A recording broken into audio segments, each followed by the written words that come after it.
me because I put myself in the cop's shoes, and that was a big dilemma. That's when I was saying, what would I do? And I'm like, I would have shot the bastard. No, I don't.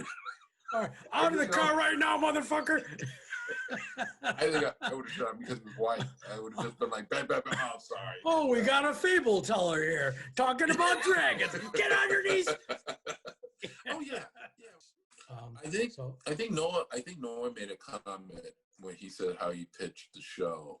He pitched it to FX, and he says that Fargo has to be kind of a state of mind. You know, it's not just a place.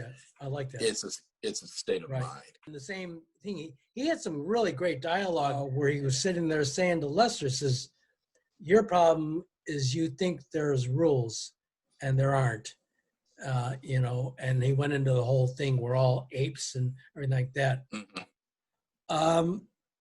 Well, but that's a very good point, because that whole diner scene is his way of showing dominance.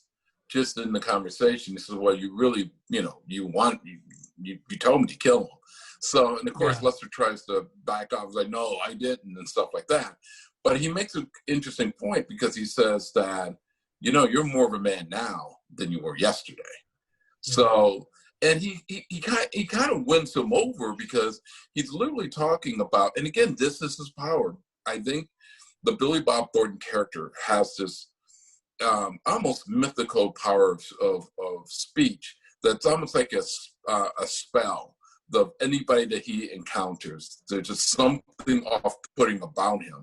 But if he talks to you, like when he talks to the older brother and tells him that the father, you know, left it to his younger brother, what happens in that scene? The older brother grabs the younger brother, says, let's go outside, grabs a stick, and literally beats the shit out of him. And what's great is Billy Bob's character is not even in the scene. He's literally starting trouble, and he doesn't even have to be in the room, you know? Right. Yeah. So here he goes with Lester in the restaurant. He tells him that's great lines, that you assume that you have these rules. And he's operating outside the rules. Yeah. For him, there is no rules. And I think that Lester is trying to, because he makes a comment where he says there's a red wave coming over, and he gives kind of an analogy that if you don't act in your primal instinct, like what does an ape do, a gorilla do, is he hunts and he defends. But if you can't do that, then you're going to be considered, you're going against your primal instinct, and you're going to be washed away. And Lester, when he talks to his wife, also tries to tell her somewhat of that analogy when he fucks up on the washing machine. Yeah, because he actually tries to do a situation where he says, well, you know, there's a being a man. I'm trying to be a man. He's getting it all wrong, but it shows how much of Billy Bob's character has influenced this guy to act. Well, let me ask you now. So Lester, the setup in this is pretty phenomenal, obviously really, really good, but by the time he's meets Billy Bob, Lorne Malvo, and then again by the second time, but even up to the first one, man, is he getting his last name? Lorne Malvo, Malvo. That's what I got. Melvo. Okay. Melvo. Yeah. Lorne Malvo. By the time he meets Lorne Malvo, it has been pretty well established. Everybody is just shitting all over Lester Nygaard. Lester Nygaard's not a good salesperson. He's trying to sell those two wheels. It was just like painful to watch. His wife has absolutely no respect for him whatsoever. It's just like, damn. I mean, look at the scene in the kitchen where she's comparing him to his more successful younger brother. And then she makes the comment of saying, I guess I married the wrong Nygaard. Wrong brother. Yeah, exactly. I married the wrong brother. I wrote like the power at stake. Lester has been deballed by everyone. Lorne Malvo, through his relationship with Malvo, he starts to find his balls. Yeah. He starts to become more aggressive. He stops being, punched upon and started to plan. Now, the moment after he kills his wife, and we'll get into the whole what he does to his wife, he does call Malvo, and but the funny thing is, the moment he calls his hotel, what does he do? He confessed to who he assumes is him on the phone, and he gets the receptionist. And he doesn't speak in complete sentences. They're all chopped. It's like fragmented, like she's in the basement, something bad happened. I need you, and then you hear him, Marvel's like saying, Lester, have you been a bad boy? And he's like, yeah, I have. And so when he agreed, Marvel agreed to come over. I assumed it was to help him hide the body. But then when he gets the shotgun and he started practicing on how he's going to actually shoot this guy, it was the first time that I had a little bit more respect for him, because it wasn't just the fact that I need somebody to hide the body, I made a mistake, as much as, no, I can blame the stranger who already killed Sam Hess, his bully. So now I can also pin this on him. I have to admit, I didn't see that coming, but when it came, I thought, way to go, Lester. Lester, okay. Well, Lester, here's that funny. I was very impressed. He adapted very quickly to this mindset, and I guess all it took was beating his wife's head in. But you know what? As a build up to that, when he went and visits his brother. Now, I didn't catch this till this last time watching it, but his brother's kind of doing the same thing, berating him, saying, there's other guys, they look up to their older brothers, blah blah blah. Yeah. And they cut to him in the car. She's driving, and his wife's sitting there, and he goes, you hit him, So obviously, well, but remember too, he says most brothers would look up to their older brothers. Yeah. But he had to tell his friends that his older brother died. Yeah. And that was something came out of him in that moment. So, and then what do you? I'm sorry, but just a quick question. Why do you think they didn't show that? There was a choice not to show him hit his brother. Why do you think that is? I thought about it because I thought that would have been an interesting thing to show, him being assertive. And I think maybe the reason they cut it was because I think they maybe that shot, if they didn't shoot it, would have taken a little bit away from when he actually hits his wife. Because there's something about when they cut and then they just have the conversation in the car, because they still need to keep him small and kind of this really wimpy guy, bottled guy. Yeah. Because then when he does go and breaks, then it's so quick and it so catches us off guard that I think it was a smart choice to, if he hits his brother, don't show that anger yet. Hold on to it. And I think when he hits his wife, I think it also surprises him that he went that far. That he went, because he had that tool, and he was ready. And he did look, quite honestly, like he wouldn't be that effective with the thing. And in one moment, so it goes to show, in fraction of a second, one moment, your life just completely changes. But I liked the reference because they started referring to that poster early on. Yes. They did a couple of takes, and then it was kind of like it was spoke to him. That poster spoke to him. Well, it was the poster, and I think it was also the washer, because they do this great moment where you introduce you to the character through seeing that washer jumping up and down and making all that noise. And then you cut to him in the kitchen having that discussion with his wife. Yeah. And his wife, in her passive aggressive way, is really demeaning him. But after talking to Billy Bob, he goes, and then what does he do? He tries to fix the washer. And then he tells his wife, well, I think I fixed it. And then when it looked like it was working for a moment, and then the washer completely breaks down, and then the wife just slits into him and stuff. And he says, well, I was trying to be a man. And then when she just goes, well, you're no man, you're no this. And then she emasculates him. And then I think the scene that I remember really got him was the fact that he said, "You won't even look at me when we're making love." And then she's like, and then he says, "No, you don't look at me." And then she says, "Well, no, that's because I think of a real man when she has sex with him." And then that's when he just went like, take it back. Yeah. And once he saw the hammer, it was just like, because she challenged him. He says, "What are you going to do about it? What are you going to do?" And like that, he hits her in the head. Yeah. Hits her in the head. And I think what was great about that moment too is you see the look of, what the fuck did I just do? Like he completely lost control. Right. But then he turns around and he just beats the shit out of her. Well, because I think when he does it, I don't know. What you were going to say something? I was going to say. I was just going to say a dam broke, like it was a dam breaking. Yes. Once he got past that, and once he got past the shock of himself doing that, it was like freedom.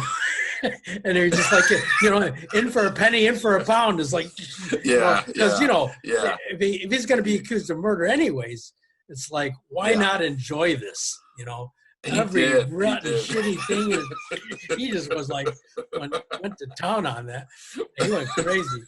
I think you're right. I think that's a great point. It was he busted down. He hit her. He was shocked. He didn't know he had it in him. I think there's definitely an inner devil in Lester that just needed to come out. I think Lorne Malvo, he can see that. He just has a way of like, he literally sees like the worst elements of each human being and appeals to that. It's like, they talk about, I think last episode we're talking about truth and story. Fargo has a way to create story and make truth like a fable, like a story. Right. And the Marvel character acts as that story, where the Lester acts as that truth. So they do, and all their stories is in some level of nuts and bolts. It seems to come down to very often good versus evil. But it's told in a way, the elements of the story, the way they set it up, the characters, Lorne, Lester, they make it not so, there's so many intricacies. It's like, in other words, in the world, things aren't just black and white. And Lester Nygaard, basically, Lester Nygaard is in some odd way a weaker Walter White. Because he's just like not good at anything. He's not good. That is a good point. That's a very good point. I mean, even your weaker characters would at least have something that they're very good at. Yeah. Walter was excellent in chemistry. Yeah, and you can go down the line. Saul Goodman is excellent at the law. Yeah, they would be considered maybe weaker characters when they start out. And then eventually they would rely on the things that gives them meaning and then build from there. But Lester is completely worthless. I mean, it's even hard to root for him. I knew Lester was lost and how weak he was when he, most people like Walter White, when they look out to the beyond, when they're looking outside their world, what are they looking at? Walter and the pilot is looking at a cool car. He's looking at a woman. When he was working at the car wash, he was looking at a beautiful woman getting inside a really expensive car. He's looking at something great. When there's a scene where Lester is looking outside of his want. What does he want? He's looking outside a washer store. Your washer dryer store. He wants a new washer. I mean, he's staring at a window like it was a car. That's just so sad. And what's sad about that too is that obviously it implies that he doesn't have the money to just go ahead and get a brand new washer. Well, he doesn't have the money to get a brand new because he's not successful. Right. But also that he's not even thinking beyond that. He's not even, like I said, he got interesting. Not that he ended up killing his wife, because we knew he was wound up so tight he was going to pop.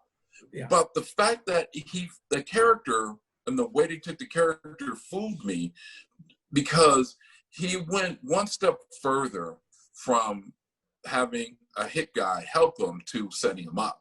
That's when he really became interesting to me. Yeah. And so maybe his actual, I don't know, maybe his gift is lying and finding ways to manipulate, you know, that he didn't have before, because he is kind of adapting to the situation, because he seems to be adapting fairly quickly and actually very confident. Because look, when the cop gets shot, and when Molly comes in, he's trapped in the cellar. And there's no Marvel disappeared.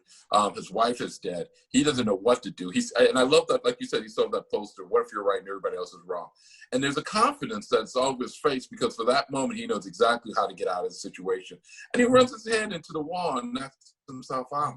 Lorne Malvo, when he puts the gun down and he goes down in the basement. Yeah. Am I missing? He went down in the basement. Mm-hmm. And he never came out, or we never saw him come out. But obviously, he got out. He went out. He's gone. But Laura, because Lester is sitting there thinking, kind of like waiting, because, you know, surely Malvo's got an answer that, you know, he's going to be able to. And the answer is, it's all on you. It's all on Lester to deal with. So well, he does come at times where Lester's at his most vulnerable. Lester was going to set him up for the murder of his wife, and Malvo set him up for the murder of both. He's going to take the rap from and the cop. I mean, and, you know, and the cop added a murder too. She's the one that actually cracks the case, because she says she's at the hospital. Somebody would have a head injury. She checked it out. Somebody did come in with a head injury, but then saw him talking to somebody else. He's the one that.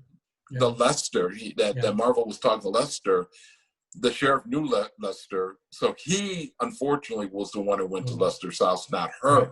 Right. But you can see the look on her face when she was so excited about getting this information, and says, "No, I'll go. You can go right ahead. You go home. Good job." And she's like, you know, he brought paint home because he was going to paint the baby room. And I think at that point, his day was, you knew he was going to make it. And also, let's go back to Marvel, because Lester tries to set Marvel up. But who shows up at the front door? It's the sheriff. But Lester puts the gun down in the bathroom near the kitchen. That's where Marvel shows up, you know, and he kills the sheriff. And I have to admit, it was tough. I was like, I thought it was great storytelling, but I went, damn, I really like the character. Guys got to go right away, Well, it's interesting. The quote unquote good guys in this, you know, we spent here talking about the majority of our conversation really has been obviously about Malvo and Lester, which really are the central parts of this story. But the good guys in this story, the police in this story, who were solving this, and this one, they really, really very much establishing, you know. Well, I think well, Fargo's a very film noir type of story. You know, the movie's very noir.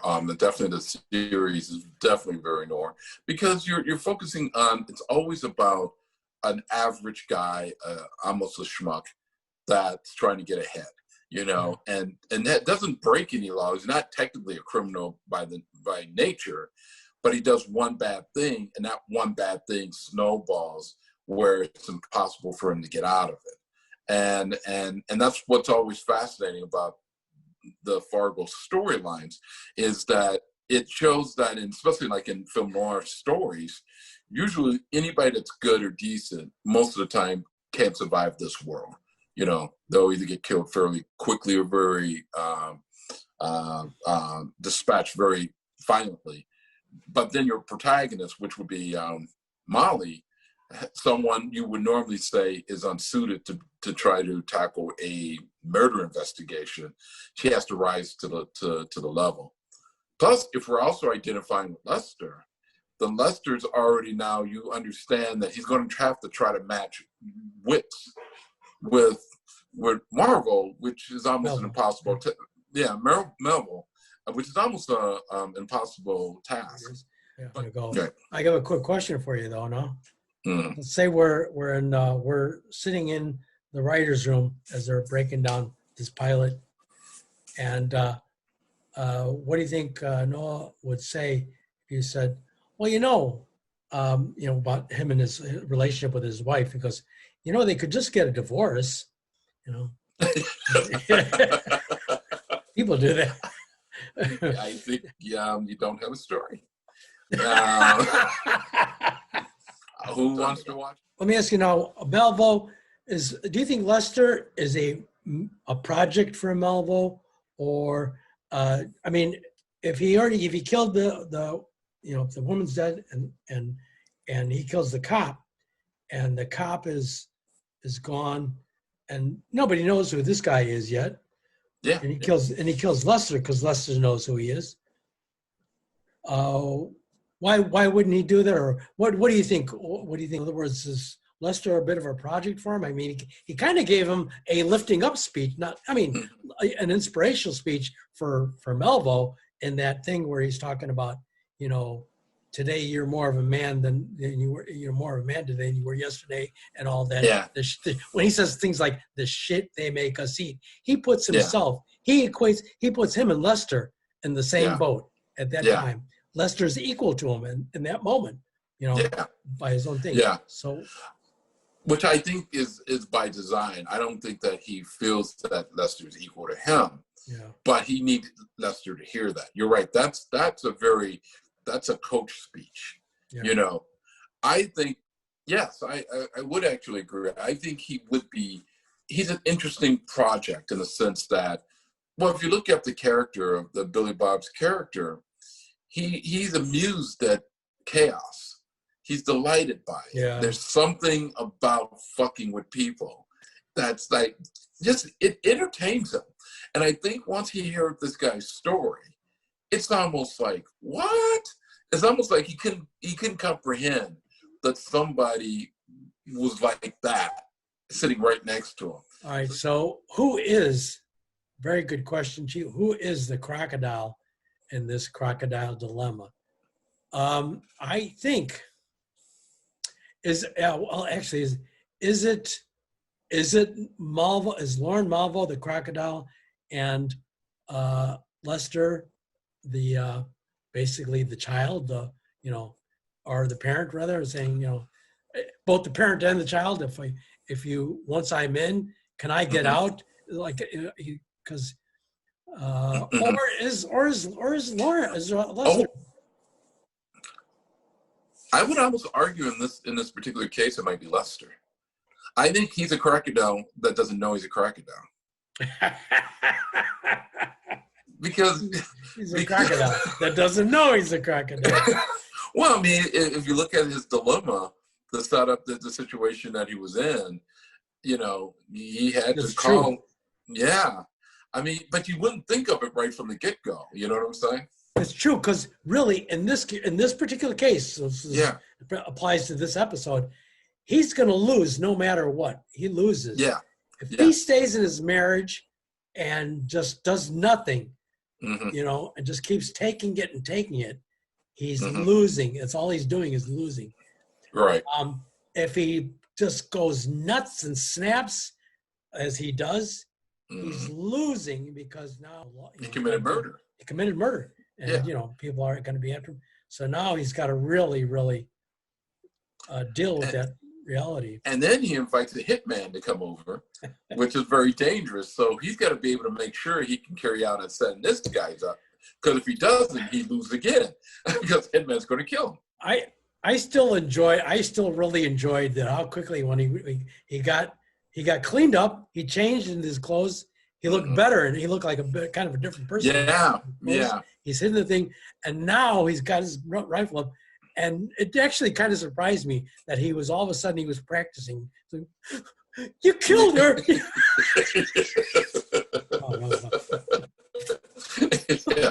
What? Take two. I was sitting there thinking to myself, is he practicing shooting Malvo? Yeah. And it looked like thanks for watching this week's Zoom breakdown of the part 2 continued of the Crocodile's Dilemma analysis breakdown. If you like, please click like, subscribe, click on the bell so that you'll get the notice of the next breakdown. Also, if you dislike, click dislike. In either way, please leave a comment. We'd love to hear from you. Below there will be links to follow myself, Greg Bradley, and Jack Bronis, as well as some media links that are related to what we just talked about, and some other media I support. I strongly encourage you to click on any of those links and watch those. That's it. Thank you. And next breakdown will be of season 2, episode 1, Waiting for Dutch, Fargo. All right. Thanks. Bye.